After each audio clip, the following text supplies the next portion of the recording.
Meet the American prison system. They call me the Beast.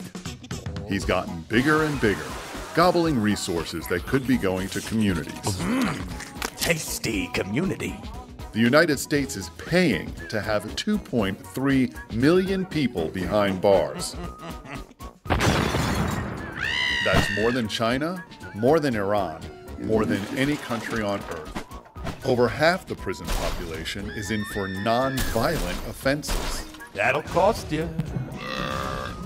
Back in the 80s, the Beast was slimmer.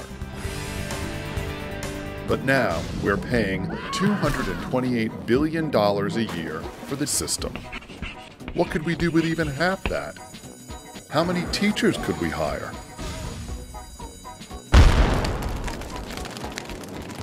How many rehabilitation and prevention programs could we fund so crimes don't happen in the first place?